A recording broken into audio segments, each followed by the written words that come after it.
啱就係我打完機自己錄屏睇翻嘅效果啦。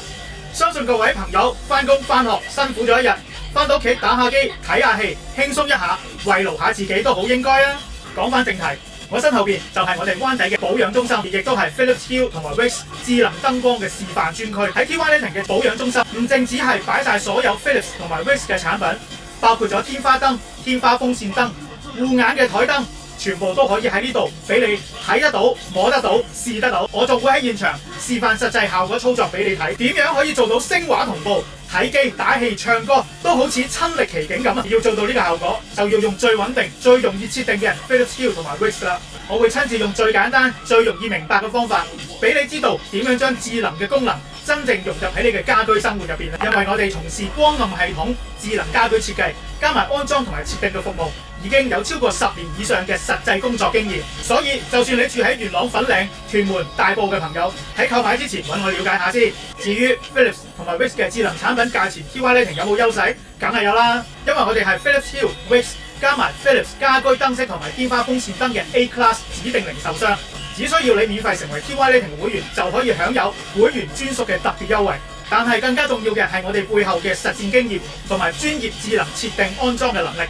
我哋唔單止淨係賣燈，而係由設計、設定、安裝到售後，全部一條龍服務啊！註冊電業承辦商、註冊持牌電工，全程監督，工程合法合規有紀律，全部原廠行貨。保養期內使用全方位安裝服務，仲有註冊持牌電工上門跟進嘅服務。因為依家嘅智能燈光已經唔淨係開同埋閂，除咗視聽娛樂、聲音畫面同步之外，日常生活一樣會帶嚟好多便利。例如今次幫客人設定嘅智能產品，同埋客人特登加配嘅 Motion Sensor 動作感應器。點解要加 Motion Sensor？ 好簡單，舉個例，夜晚起身去洗手間，燈就會自動開，光度同埋色溫都係你預早喺 App 設定好，唔會一開燈就好光，搞到成個人醒晒瞓唔翻啊！又或者夜晚黑口渴，去廚房攞杯水飲，唔需要摸黑，唔需要撳牆壁開關掣，噼里啪啦嘈醒晒屋企人。飲完水翻房，燈仲會自動熄翻。想做到呢個智能燈光嘅效果，其實好簡單。Philips Hue 同 Wix 就已經可以幫你解決晒，唔需要好似坊間好多智能系統捆綁式，一定要用指定嘅開關燈掣，亦都唔需要喺裝修初期額外做供電系統，再加中性線，即係所謂嘅 N 線同埋零線。有啲系統仲要求燈掣一定要用同時有火線同零線先用得。但其實部分智能開關燈掣嘅規格係未必符合香港機電工程署認可嘅要求，用呢啲智能系統限制多之餘，部分仲存在安全嘅隱患，而裝修階段做供電嘅成本一般都會再貴啲添。最重要係之後用落未必穩定，而且售後問題通常比較多。有見及此，不論你係準備裝修、依家裝修緊，定係已經住緊，只需要用 Philips Hue 同埋 Wix 屋企嘅智能燈光系統，其實好簡單就可以做到，根本唔使咁煩。亦都唔使嘥錢，依家你見到嘅就係我哋保養中心展示緊 Philips Hue 同埋 Wix 嘅智能燈光系統啦，配合埋 Meta 嘅協議，可以同唔同嘅智能平台無縫接合，真正做到好用、穩定、長期使用啊！好啦，講咗咁耐，即刻帶各位去睇下我今次嘅安裝工作記錄啦。咦？呢度邊度嚟啊？等我開估啦。呢度係元朗 YOHO Hub 啊。今日安裝4支 Wix 嘅天花智能燈，因為 support Meta 嘅。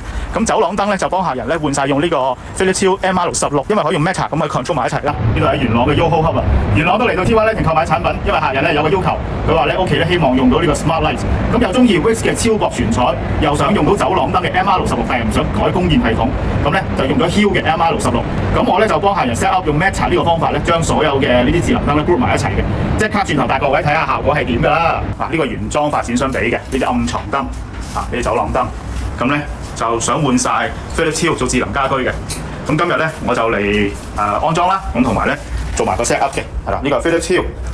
咁呢個係 Philips Hue 嘅呢個 sensor motion sensor，total 有5個。咁然後咧呢個 Wix 嘅 motion sensor， 因為呢間屋入邊咧係有 Wix 嘅 Smart Light 呢個客飯廳2支。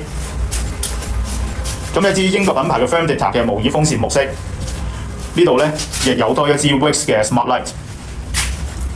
咁呢個亦係 Wix 嘅 Smart Light。嗱，依家係未裝之前嘅，係啦。咁然後啦，到洗手間嘅呢啲鋁質假天花2個，同埋呢個客廁嘅洗手間2個，都會裝埋 Philips Hue 嘅 MR16嘅呢個射燈嘅。每一個 Philips Hue 嘅燈膽咧，其實咧都會有佢一個獨立自己嘅身份證，一個香港行貨啦，當然啦嚇。咁就呢個身份證好緊要啊！第二日咧做 set up 咧係一件好重要嘅一環啊！咁呢個係 Bluetooth version 啦，可以行 WiFi version。轉頭睇效果係點㗎啦〜好啦，說時遲那時快啊！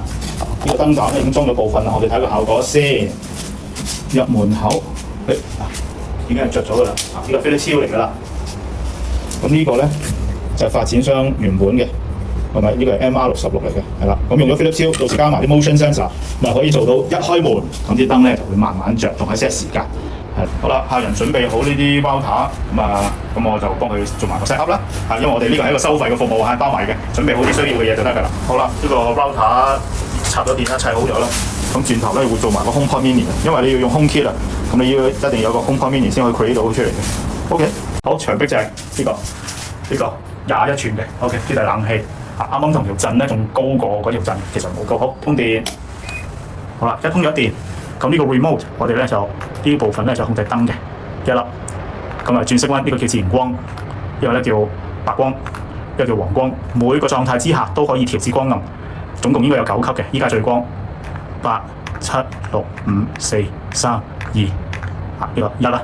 好，咁依家都可以轉到色溫嘅，又校翻光佢。咁有個夜燈功能，一個圍邊嘅個夜燈功能，夜燈同主燈係可以獨立或者分開着嘅。夜燈呢一個咧，淨係得4000K，即係一種色溫啊。好啦，咁我哋熄埋個夜燈，開風扇。風扇咧呢度有個 speed，咁依家顯示係6嘅，咁我哋咧就撳佢6啦。開機嘅時候有時咁樣左搖右擺咧嘅意思咧，因為佢揾翻個電嘅方向。咁一般由開機又揀到係第6，咁需要咧1分22秒左右咧就可以 feel 到啦。咁依家係未夠嘅，但係我都開始 feel 到啦。最主要嘅目的係試下有冇怪聲啊、摩擦啊、晃動啊。咁呢個樓底都高嘅，呢度有9尺幾嘅。咁啲風咧就會沿住個牆身啦，一路咁樣住由中間升上去。風扇開嘅時候你可以開燈，天花冇話影嗰啲，好可以開埋呢個主燈。好啦，依家個風就差唔多啦。咁個風速咧，咁我哋可以做一個第一個5、4、3，基本上開到3速之後咧，就連風聲都唔係好聽到噶啦。咁喺3速嘅時候咧，我揾儀器度過大概係47個分貝左右啦。然後到呢個 remote 嘅左下角呢一粒符號，撳咗佢咧，佢就模擬自然風，就自己快下慢下咁樣去做嘅。然後咧中間呢個好似個溫度計，撳咗佢，咁佢咧有啲咩功能咧？佢就會自動感測呢個環境溫度係幾多啦。19至21佢就自動開1速，21至23就開2速，23至25咪開3速，咁如此類推去到第6速啦。之後到呢個時間掣，1個 hour、3個 hour、6個 hour、9個 hour。如果你一路撳佢喺路循環，你想取消佢就撳實佢，咁就取消咗佢啦。咁依家咧可以熄咗啲燈啦，撳實呢個燈就熄咗佢，夜燈去熄。咁平時咧如果好似依家今日嘅溫度，你低過25度唔開冷氣都得，開咗啲窗咧咁都好涼爽噶啦。咁有啲好熱咪開住佢咯。咁平時可以1年365日長着係冇問題嘅，因為入邊就唔使有咩啤領啊，唔好擠任何 WD-40。咁呢個保養啦Brandicam 呢個牌子啦，跟翻一代呢個保養啦。OK， 完成。好，呢度入門口嘅第1支、第2支、第3支。我呢兩盞，即係嗰邊對食嗰度。係啦，第4支、第5支，2支 Wix 嘅全彩，2支 Wix 嘅全彩。第6、第7、第8、第9，無葉風扇 Wix 都揾到啦。好，呢個完翻，呢個第9、第10、第11 Wix 嘅全彩 ，Wix 嘅全彩。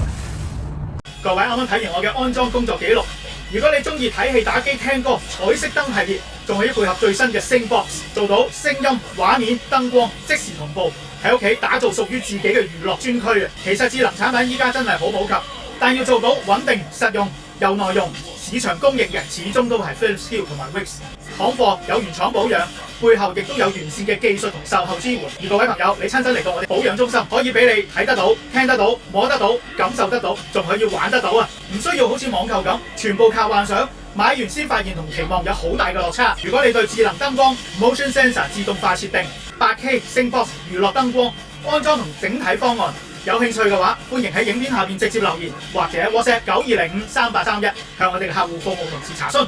中意條片記得俾個 like、share 俾有需要嘅朋友。我哋下一條影片再見啦，多謝各位收睇，拜拜。